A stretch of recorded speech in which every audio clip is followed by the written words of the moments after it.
Hello everyone, I'm Eric Jones and I'm going to be your instructor for Irrigation Communications. This is a PowerPoint presentation based on the different types of communications that we have with our clients.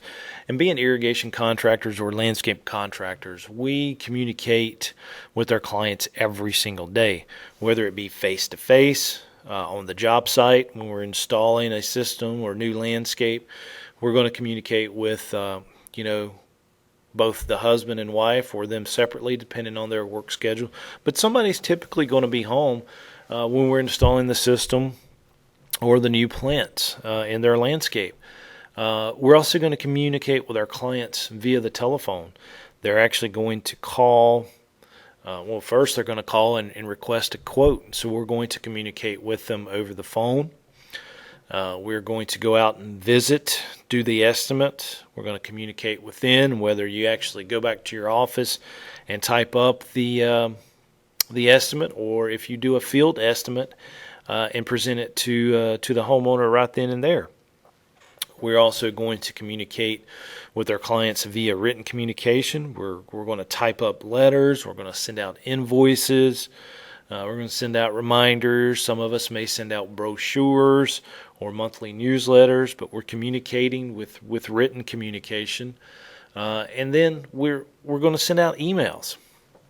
We communicate with email every day, not only with our clients, but also our vendors and our suppliers. And then probably one way that we may forget how we communicate is through our website.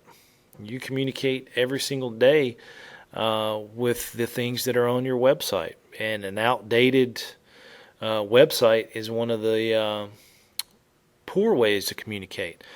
You don't want to have a picture right on your homepage talking about holiday decorations when it's April and it's time to put out fertilize.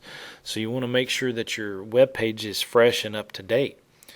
And then we also communicate with our social media sites, with our smartphones. We have these apps that are so available to us right away, whether it be Facebook, Twitter, Instagram, Snapchat.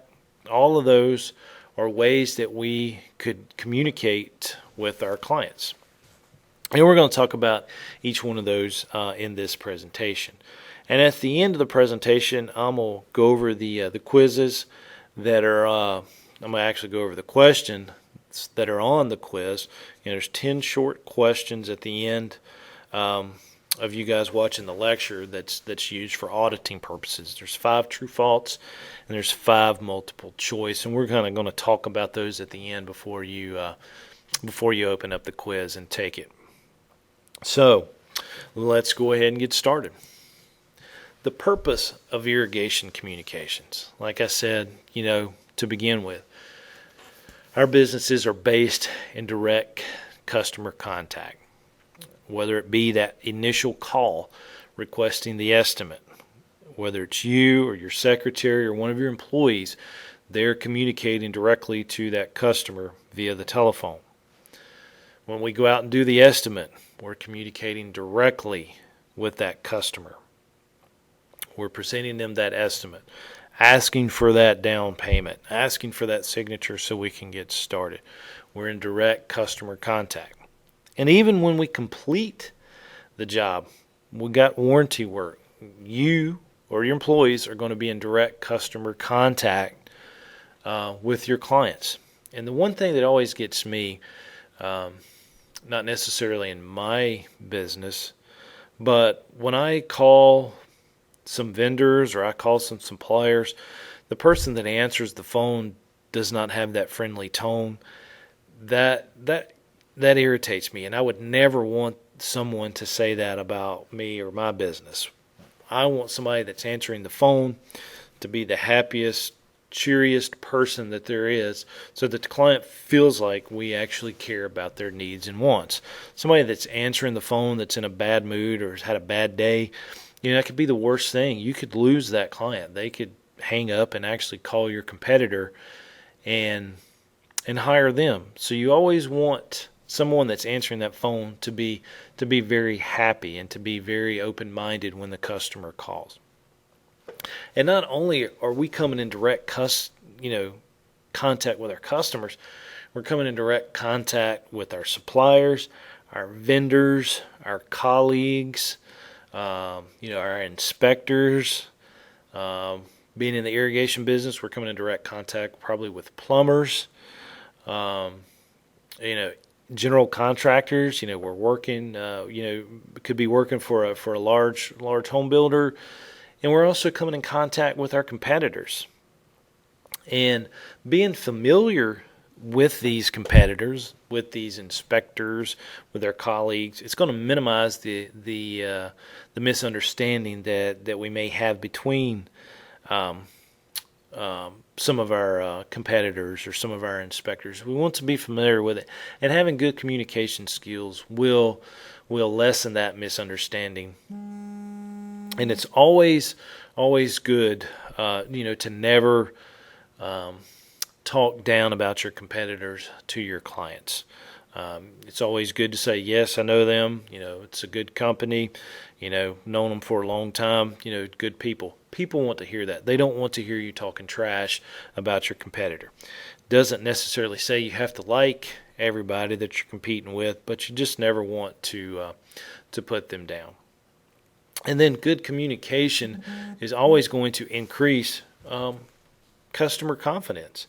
They want to see that confidence in you being able to do your work.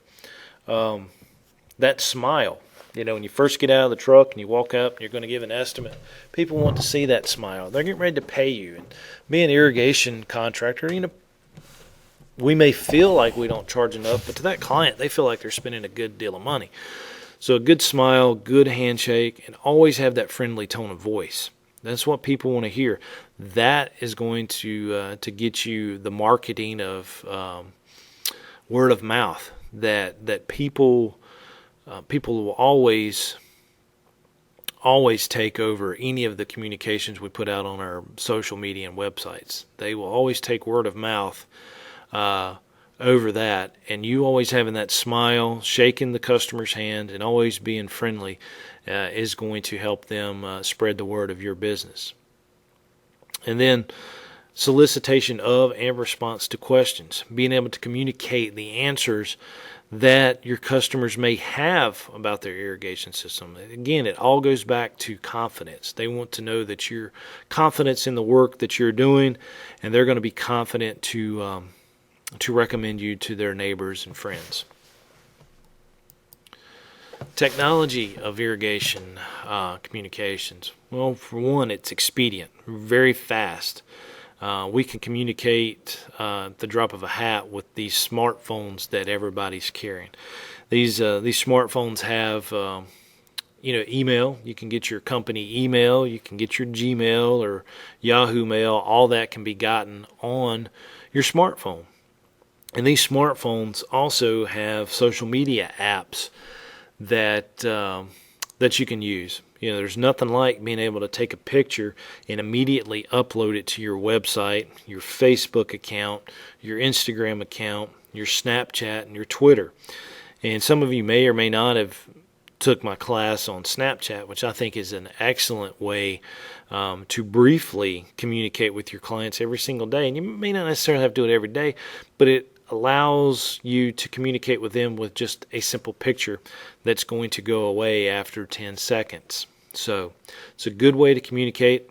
Keeps your clients thinking about you. If you were to send them a Snapchat or send out a small tweet on your Twitter account, it's going to allow them not to forget you. And then the internet can create global marketing opportunities. And I know, we're not too concerned about global marketing, but we're definitely concerned about local marketing and even regional. I know a lot of you guys are probably not just installing irrigation systems in your hometown, but you're driving, out of town to do some work, especially if you're working for a builder. I mean, there's countless of irrigation systems that we've installed for the O'Reilly Auto Parts stores. I mean, we've gone as far as to Alabama, Northern Virginia, down into Georgia. I mean, we've done a lot of irrigation systems for the auto stores. And we did that for a builder that worked out of Tennessee. We had a good working relationship with them, and I think a lot of it was to do with our communications with the builder, with the superintendents. They knew who we were. The bad thing about this type of communication, guys, it's impersonal to some. There are some clients who do not have Facebook, that do not have access to the internet. Believe it or not, there's just some people that are that way. I have a lot of friends that do not have Facebook, just for the simple fact they just don't care for it. And you do lose that human touch by doing that. Some people just want to do business with somebody that they know personally. They don't want to meet them through marketing online or do research on the website. It's all word of mouth for some of these people. And that's okay. You still want to have both of these clients that you work for. And you want to have that good communication of face-to-face and written communication for those types of clients. All right, email. Email, typewriters are long gone. Since, I can still remember Mom and Dad, though, writing the employees' checks with the typewriter. Mom manually feeding in the check into the typewriter and typing out the check. Everything's been replaced by word processors, email, things like that. Email is good, but still, it's not going to substitute for signature. You may email an estimate or a contract to a builder, or an estimate to a residential client. You still need to get that signature, and email is not going to hold up for that. You want that signature on there. And also with email, especially with personal email of your clients, how often does that client check their email? When you compare email to business letters that are mailed out, people check their mail every day. They're not going to leave the mail in the mailbox. But some people may only check their email once or twice a week, especially personal email. If it's work email, again, they're probably going to check it every day. But with personal email, I know with my personal email, I don't check it every single day. But I do check my irrigation email, and I do check my work email every single day. And another bad thing about the email is that it can be forwarded to anyone in the world very quickly. Not that we're going to send out nasty little emails to our clients, but again, it can be sent out very quickly. Not, like I said, not that we're sending hate mail or anything. We always want to take that friendly tone, whether we type the letter and mail it or we send it in an email. And my dad's always been correct about this. He's always hated email, and he always had me deal with it. He didn't want to deal with it because he said people can hide behind the keyboard. They will type things that they would never say to you face to face, and that is absolutely correct. When they're face to face with you, they're not going to. It's never as bad of a situation as if they were typing it to you or if they were speaking it to you. And we had an instance where we took care of a croquet court for a homeowner, not a homeowner, but a retirement community. And it was a full legal size croquet court that had an irrigation system that we installed, and we cut it 3 times a week with a reel mower. And there was a resident that lived there that would email me every single day in the most hatefulest term that you could think of, the tone that he took. He even cursed in the email, and it really bothered my dad. So I started handling it. And I was very respectful back. I didn't let it get to me. But when I met that resident at the croquet court, he always wanted to meet me there when I cut it.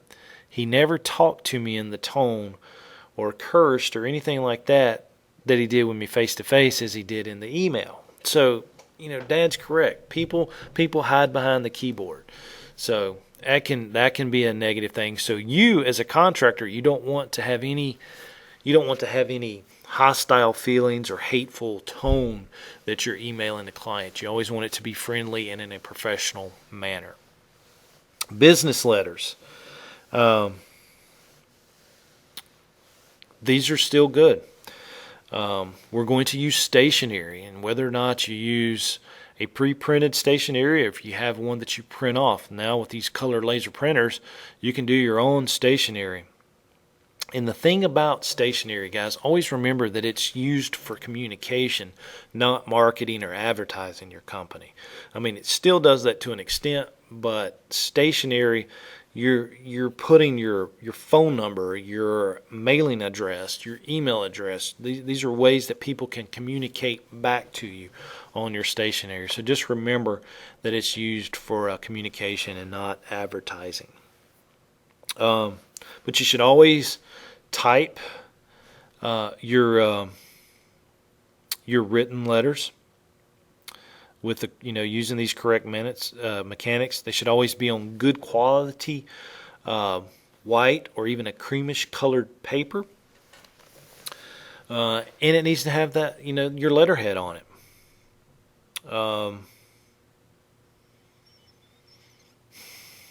The majorities are always we use Microsoft Word. I know there's some other word processing programs out there that we use. And again, that written typewriter is gone. It's still in my parents' office, their old typewriter. And like I said, I can still remember Mom, typing up the weekly paychecks. But that's all done with word processors now. Make sure that you have that polite and friendly tone. Make sure it has a thorough coverage of the subjects that you want to cover, and we'll go over these a little bit more in detail. Make sure that it's accurate. Make sure that you're using the brevity. But let's go back to again the correct mechanics.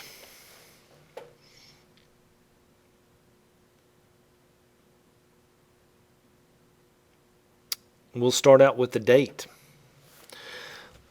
The date line, it can vary in its location, depending on the format that we're using with the letter.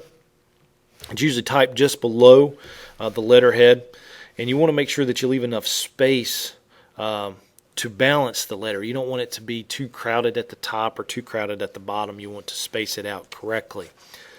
Your inside address, we want the full name and address of the person and even the firm. If you're writing it to a company, you want it to be up on the left margin at the top, at least 4 lines underneath the date line. And it should not extend beyond the center of the page. You always want it to be up at the top half. The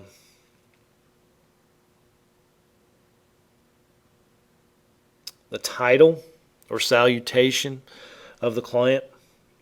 And it says here in my notes, if this business letter were to have a handshake and a smile that we would do during face-to-face communication, it would be in the salutation. The salutation is the smile and handshake of the letter. And we're talking about, with the salutation, does it need to be Dear Mr. Jones? Does it need to be Dear Eric, which is my first name? Or do we use just Mr. Jones? But the most common business salutation, it's both cordial and formal, would be Dear Mr. Jones. You can use Dear Eric if we had a real close acquaintance between each other. And then, you would never just use Mr. Jones. It just lacks that cordial communication that we want with our letter. Dear Mr. Eric Jones, that's just unnatural. It just sounds too rigorous. You wouldn't want to use that. If you said Eric Jones, it lacks, lacks cordial communication. Again, there's no courtesy involved with that. And then, Dear Eric Jones. Sometimes good when you have no clue if it's a man or a woman, and if you do not know them personally. So you could use Dear Eric Jones, but the most common one is going to be Dear Mr. Jones. The body, it comes 2 spaces down from the salutation. The complimentary close, and I've always been confused about this. One that I always see in the Army Reserves a lot is very respectfully yours, and they abbreviate that V/R. I'm not real fond of that, but the complimentary close needs to be 2 spaces beneath the body of the letter. And you can use examples like yours truly, sincerely yours, with best regards, and even cordially you can use. And then the signature. Always make sure that you handwrite the signature. Nothing really irks me more than getting a letter that the signature's printed on it. If the person sending you the letter cannot take the time to actually sign their name, I really don't. I don't want the letter. It's just like with Christmas cards. I don't like the pre-printed Christmas cards that has the signature on it. We get that a lot from suppliers and vendors. Take the time to hand sign it. My mom used to send out over 500 Christmas cards every year. She would personally sign her name, then have Dad sign his name, and then she would handwrite the return address and the address of the client on the card. She's like, I'm not typing those. She said, these are personal cards that are going out personally to our clients. They're going to be handwritten. And she took the time and effort to do that. And you won't believe the number of people that said, thank you for handwriting that. That was just so much more personal. But the signature, always do handwritten. You do want to have your name typed and your company typed. And then you can, have the sincerely yours or very truly yours added to it above your signature. But I want you to know this: if your name, the name of the firm precedes the signature, the firm or company is going to assume responsibility for the statements or the agreements made in the letter. So you may see yours truly, Elite Landscape Service and Nursery, Eric W. Jones, and then in between the typed name of Elite Landscape Service and Nursery, I would sign just below that, and then my typed name would be underneath it. That's letting the company assume responsibility for everything that's in the letter. Notations. These business letters may, carry one or more abbreviations to identify the person who wrote the letter, especially the secretary that typed the letter for you. So you may see capital JEI, which is identifying initials placed in the lower left corner of the last page of the letter. You may see enclosed ENC period. Means that something is enclosed with the letter. It's an attachment to it at the end. Or you may see carbon copy or an exact copy, followed by the names of the persons who are receiving copies of this. So you may send out a letter to someone, and then you need to send it to somebody else. You're letting them know who else has gotten that letter. Then you may have postscripts.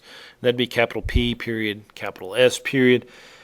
And those are used in sales letters that'll give additional focus on a point made in the body of your letter. So those would be included. And the postscripts will follow 2 lines beneath any of the notations.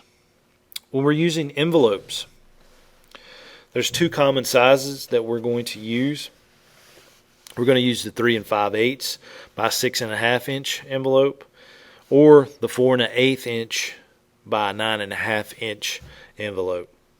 The smaller size we're going to use for billing, and then we would use the larger one to send out our business letters. Make sure that the letter is the same color, the actual paper of the letter is the same color of the envelope, and that if it's a professional business letters, there's nothing wrong with having your the name of your company, address, pre-printed on the envelopes. We had those printed, by the thousands at one time, that we would just, grab them and then run them through our Microsoft Office program, and then we could print all of the company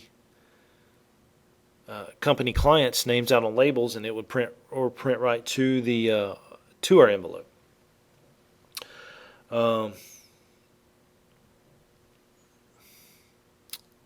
Let's make sure we always use that polite and friendly tone. And sometimes, guys, how we write it, we may be a happy-go-lucky person, but the way we actually write something, people can read it a little differently. And we've all been in situations like that we see something written to us in an email, or we see a post on one of our pics on Facebook, and we're like, why would they say that? So make sure that you are taking the time to make sure it sounds polite and friendly. And let's look at an example, because some of our clients would rather hear what we have to say in a different tone and format. So let's take a look at the example of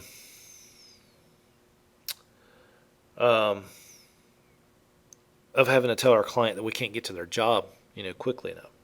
So here's the example. Due to a backlog of work, we will not be able to install your irrigation system until May.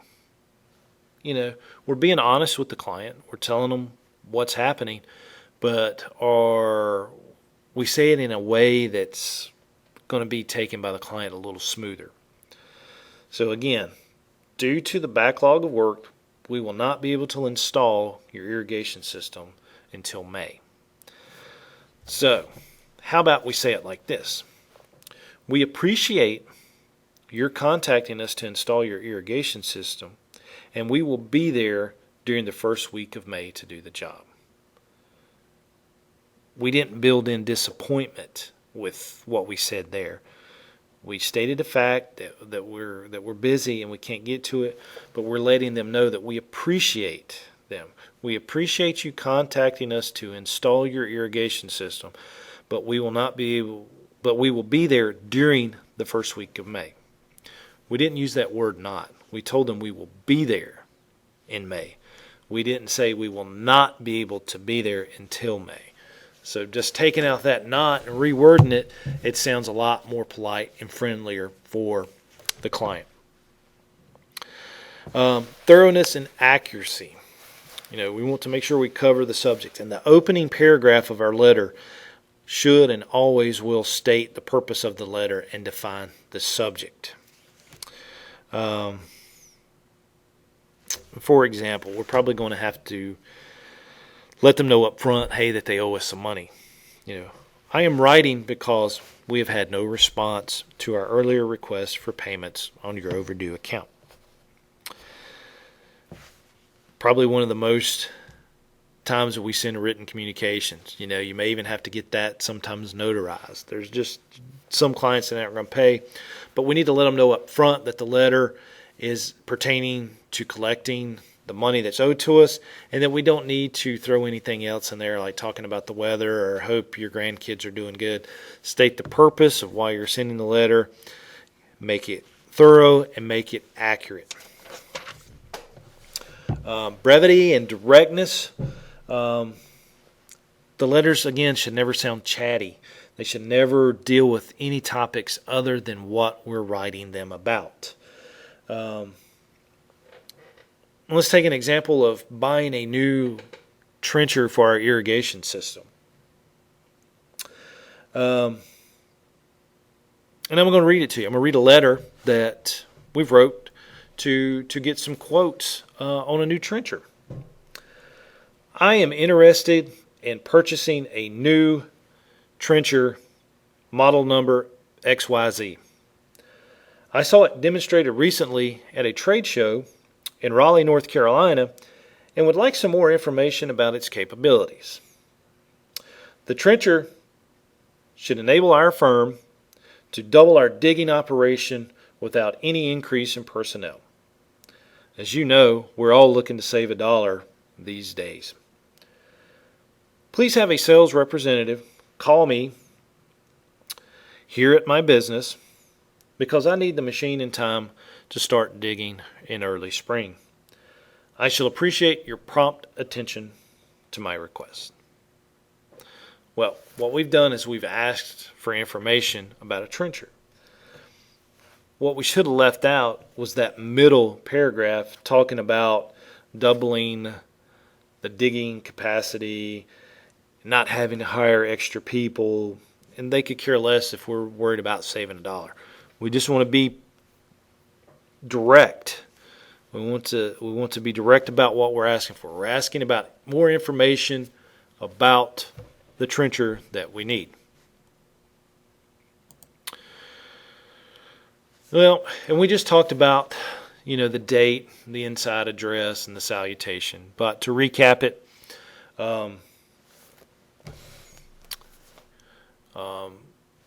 recapping the date again, guys.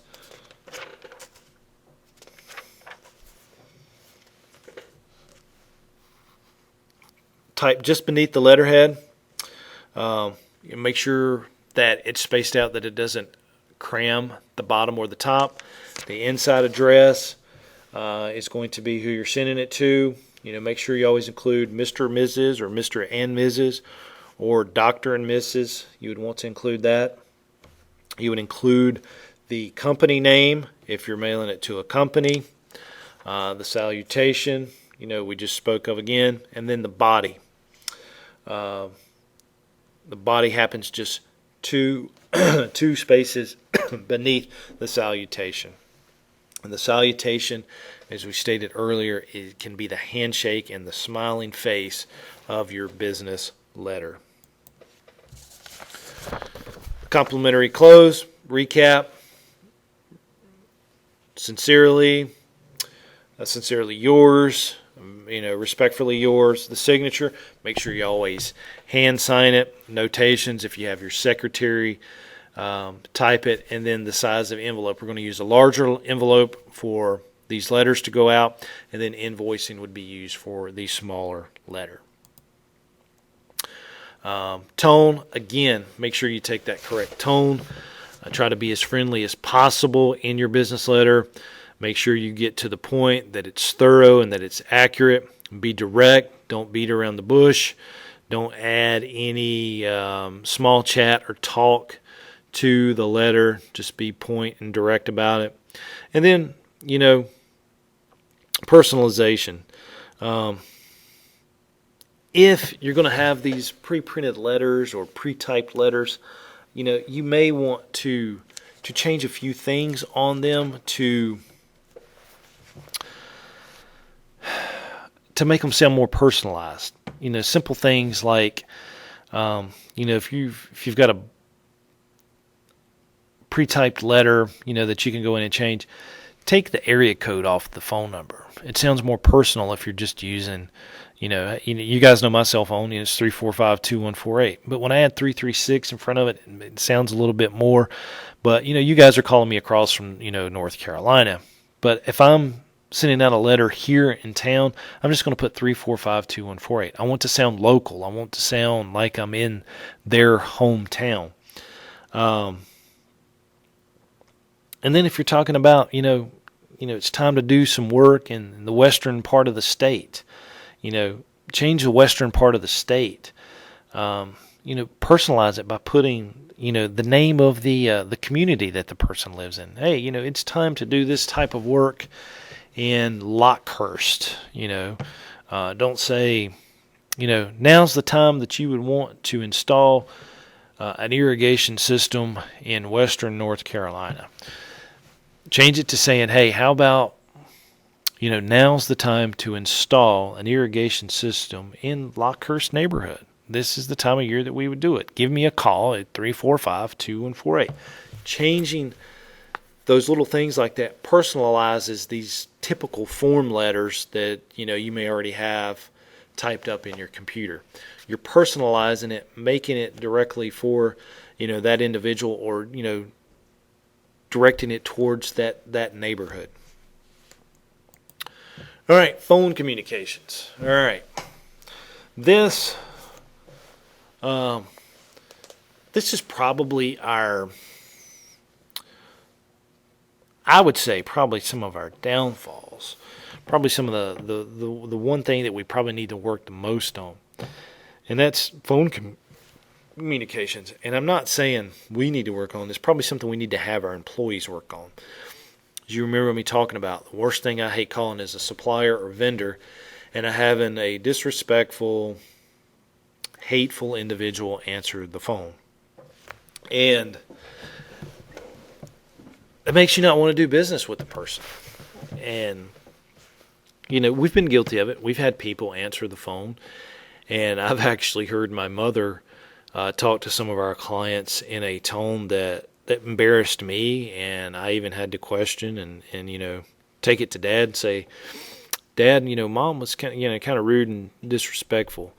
And, we all have our bad days, but we need to make sure that we're on our best manners when we're placing a business call or whether we're answering a business phone call. And the best way to do it is to prepare. First of all, make sure you know who you're calling. When you're placing that call, if it's Mr. Eric Jones, make sure that you know it's Mr. Eric Jones. Don't have them call. Don't place the call and then forget who you're calling. Make sure you know who you're calling. Make sure you know what you're calling them about. And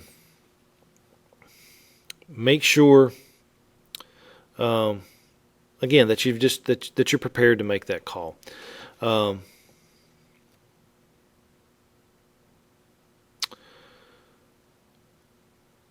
voice on our telephone, guys, it becomes our personality. And that is something that people will never forget. If they have a bad experience with you on the phone, they're not going to forget that. So make sure you're prepared. When answering the business phone, it's unpredictable interaction between you and the client. One of the reasons the client may be calling is that they are upset with something going on with their irrigation system. They may have a pop-up that keeps running or won't turn off, a leaky valve in the yard. So they're going to be upset. So you need to listen carefully, listen to their situation, and always make the caller comfortable.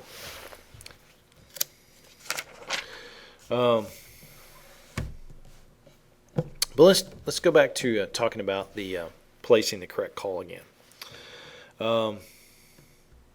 Make sure you know the correct number, including the area code. Know the name of the person you're calling and the firm. Allow ample time for answering. If you're calling someone, you want to let it ring long enough to give them a chance to answer. You don't want it to ring once or twice and then hang up and say that you tried calling them. Give them a fair chance to answer the phone. Identify yourself and your company that you're working for. Good afternoon. This is Eric Jones with Elite Landscape Service and Nursery. Ask to speak to the specific person that you're wanting to speak to.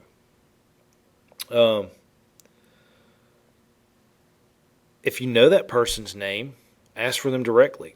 Or if you're calling about a situation where you're trying to get information about a product, tell them that you're inquiring about the information of the product that you want. Um, you would also provide information. You'll ask questions in an organized manner. And you don't want to talk too fast. You want to talk at a speed that's allows the listener to comprehend what you're saying and take notes if necessary, or even ask questions. When you're finished with the call, you want to summarize it. You'll want to discuss the major items that you just talked about. And then when you're closing that conversation, do it in a polite and friendly manner.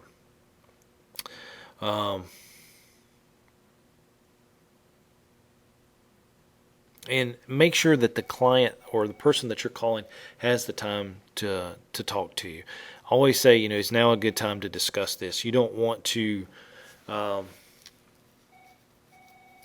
them to be doing something that's going to take time away, take their focus away from that phone call. Ask them, is now a good time to talk about it? If not, when is a good time that you can call back? When answering a business phone, first of all, you need to have somebody, if it's not yourself, your secretary or your employee, they need to be knowledgeable about the business. They need to know what services you provide. If you're selling a product, what products that you have there on site. You need to have order forms. You need to have a notepad, something you can take notes on. A price list if you have one. And then answer that phone as quickly as possible. Never let it get to the third ring. Always answer it by the third ring. You don't want the customer, the client, to think that nobody's there and just hang up. And you need to identify the business first, then give your name. So again, good afternoon, Elite Landscape Service and Nursery. This is Eric speaking. You would want to do it that way. I make the mistake of sometimes answering it like it's an Army call, which is a little different. But I get joked at a little bit about that. Determine who the caller is. Right off the bat, write their name down. Listen very carefully, shutting out any other noise or distractions that could be going on in the office. Give them your undivided attention. Avoid interrupting the caller. Never complete his or her sentences for them. Just listen. Ask questions. This is going to let the caller know that you're listening to them by you asking questions. Again, take notes, as many notes as you need. Be very polite and courteous and positive to the caller, even if they're in a bad mood and really explaining a bad situation to them or a bad experience they've had with your company. A lot of this can be handled easily with this phone call by just being courteous and respectful to that client.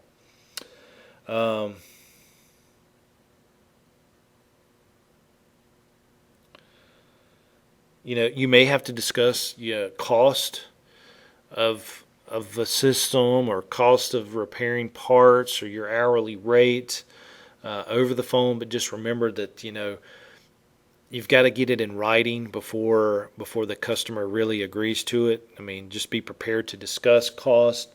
Again, just like when making the call, at the end of it, you'd want to discuss or remind them of the major points of the talk that you just had. And then finish the conversation very courteously, but always allow the caller to hang up first. You don't want them to think that you've actually hung up on them. Let them hang up first and be very respectful at that. So that's our phone communications. Again, you probably need to have, if it's not you yourself answering the phone, you need to have somebody that's very respectful, very oriented for the phone. Some people just aren't good communicators on the phone. So that's not the person that you would want to be your secretary answering the phone. Using telephone technology properly, ensure the callers reach an actual person of the business and not a recording.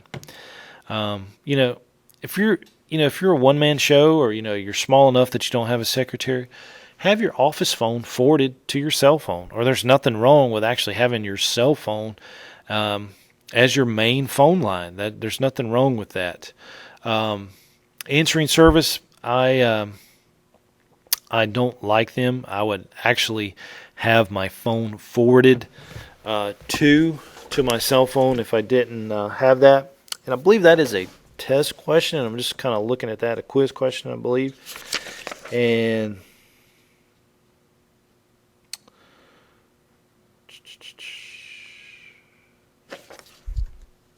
it is. When using telephones in a modern business, you should A, play music while the caller is on hold. Negative. People don't want to hear that music. Don't have them on hold long enough that they've got to have music playing. Use a cell phone whenever is possible. If you're going to be out of the office, yes. But the bad thing about a cell phone is that there's noise background, there's the radio in the background if you're in the vehicle, there's the actual job site noise in the background. Somebody cranks up the trencher or the skid steer while you're on the phone. Make sure that you're in a quiet place, and that the only time you'd want to use the cell phone, guys, is if you're parked, you don't want to do it driving, and that you're somewhere quiet. And then talking about answering services, you don't really want to use these. Try to have a live person answer your own phone if it's not you, and then have the person take down the information, your secretary. A lot of the times your secretary or another employee can handle the situation on the phone. They can answer the client's questions, and make them feel at ease until you can give them a call back. So never use the answering service. Websites. It's expected by customers that you have a website. And not only do you need to have a website, you need to have a Facebook page. And I know a lot of us just doing irrigation on the side. There's nothing fancy about seeing trenches opened up or anything, but people need to see what you do. And with your Facebook, it doesn't necessarily all have to be pictures. It can be about, just talking about the drought. Now's the time that you'd want to have an irrigation system, or, talk about, hand watering and how much water is wasted when we hand water, or when we turn on a lawn sprinkler hooked up to an outside faucet. Talk about how much water is wasted. Use your website and use your Facebook and other social media sites to promote that we are stewards of the land, that we are conserving water. Nothing is more healthier than a perfect lawn that gets the correct amount of water each week. Lush green grass is going to take out a bunch of CO2 from our atmosphere. Healthy turf is better to have than the old crummy turf. We're doing better for our environment by putting on the correct amount of water than we are by not watering at all. So use your website, use the social media sites to talk about this. And people want to see that. Your website and your social medias, they must be marketed after you open them up, and they need to be updated on a continual basis. You can't just have them and let them sit there idle.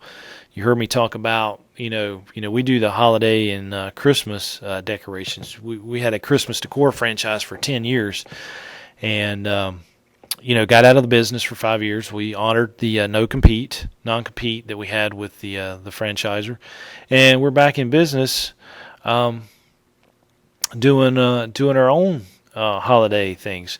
So the last thing people want to do is get on our website and in June and see a picture of a house with Christmas lights on it. They want to see what we're doing in June and July. They either want to see about fertilizing or getting ready for plugging and seeding in the fall, or a new landscape that we've done. So make sure you update it on a continual basis. Websites. They're effective when they provide that good first impression and valuable information. They're ineffective when they're cluttered with images and unnecessary information. So you don't want your website just to be a place where there's a bunch of pictures. You want it to be mixed with information and mixed with a portfolio of projects that you've done. We always uploaded to our website and actually emailed out to our clients a monthly newsletter, and that really helped out. That kept the clients up to date with what needed to be done in their landscapes year round. So they knew that we were spreading pine needles, in January after we got all the leaves up. Some of it we even did in December. But we let them know that we were going to start putting out pre-emergent in February. And not necessarily did every client call us for that, but it gave them good information that they may want to do it themselves. And when they try to do it themselves, they're always going to give you a call back anyway. So on our website, we updated it with what needed to be done monthly, and then we always put in current pictures up. Social media, again, needs to be updated regularly. Facebook needs to be punctual and correct, unlike the Snapchat. If you saw my Snapchat lecture, Snapchat talked about it doesn't have to be so punctual.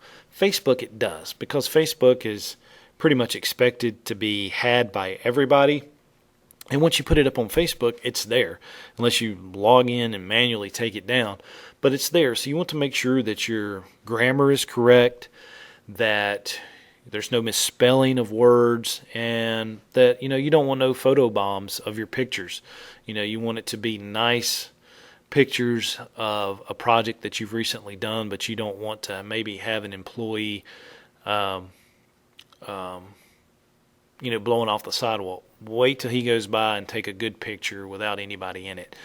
Just make sure that it gets updated regularly. I would do Facebook daily. I would update, just let the clients know what you're doing. And then even with Snapchat and Twitter and stuff, you can have all these social media sites linked together that you don't necessarily have to log into each and do it. Facebook, I would do more from my office computer. Twitter, Snapchat, Instagram, I would do with my phone out in the field. I like Instagram. I take a picture of Instagram. It automatically goes to my Twitter account, and it can also go to my Facebook account, just long as I'm making sure that it's punctual and correct for Facebook. With Snapchat, you don't have to be so punctual. It's just a picture. And guys, I would look into that. Snapchat is the new and upcoming social media, and it's just pictures. It's like taking a picture and sending a picture to somebody. It can last up to 10 seconds, and then it disappears. And with Snapchat, you can send out specials. You can take a picture of your coupon that you have for plugging and seeding, or a coupon for an irrigation system. Send it out bulk to all of your clients and let them know what's going on. And it disappears after 10 seconds. They're going to open it up. Snapchat is the new and upcoming thing, and people are going to be enticed that you as an irrigation contractor are using Snapchat, so they're going to want to follow you on it. Instagrams, again, it's pictures with very little text. The followers see their pictures in their feed, so you take a picture of a new tree that's just beautiful that you planted for a client. You put it up. This tree is planted here in Winston-Salem. People are going to see it in their feed. They may call you on it, and they're not going to get too upset with it. With the Snapchat, you can take a picture of that same tree, send it out. It's going to disappear on their phones after 10 seconds. Twitter can be pictures or text sent in a tweet. All customers get to know the owner or employees personally. And with these social media, guys, I like to have a business account, and I like to have a personal account. For one, people want to know what's going on with the business. So you put information up about the business, but they also want to know the owner personally. And a good way to do that is with like Twitter. You could have a Twitter account for ABC Irrigation. And you're talking about the company, you're talking about the specs of irrigation, talking about just completed this job, put a picture of it up. And then you could have one for Mr. ABC, who owns ABC Irrigation, and people actually get to know the owner personally through his own social media sites. So it's good to have both business and personal. On your personal, you still talk about things that's going on with you and your company, but it's also to, hey, send out a tweet, Merry Christmas, ABC Irrigation customers. We appreciate your business. Looking forward to working with you in the new year. They want to hear personal messages, and you can do that very easily with your social media. Snapchat, again, pictures only. It's less formal than other social media. The pictures go away in 10 seconds or less. A minimum is 3 seconds, so you can take a picture of something, send it to a client. It can stay there 3 seconds or up to 10. And you can also do 10-second videos that can disappear after 10 seconds. And a good thing about that, you can introduce new clients. Hey, ABC Irrigation has just hired ABC Junior as its marketing manager. And you can the person can do a video. Hey, I'm ABC Junior, looking forward to meeting with you. If you have any questions, give me a call. So guys, there's so much you can do with these social media sites. And the best thing about it is that they're free. They don't cost you a dime. And that is the best marketing that we want to see.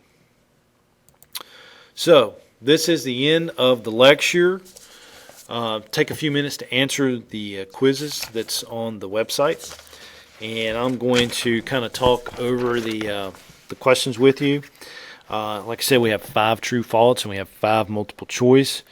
One true false question is typewriters are still widely used today in the field of ornamental horticulture? No. Nope, they're not. They're not using irrigation. They're not using landscape contracting. Everybody's using word processors. Email is ideal for thank you notes and other messages without an emotional tone. False. Answering machines should always be used during the business day so you can screen unimportant calls. Of course, it's false. And it would be unusual for a company to have a website. That's true. The company website should be marketed continuously if you want to attract new customers. That is correct. That is true, And for the multiple choice, the purpose of stationery, again, is what? Communication, advertising, design, or marketing. It's used for communication. Which is the best example of a business salutation? Dear Eric, dear Mr. Jones,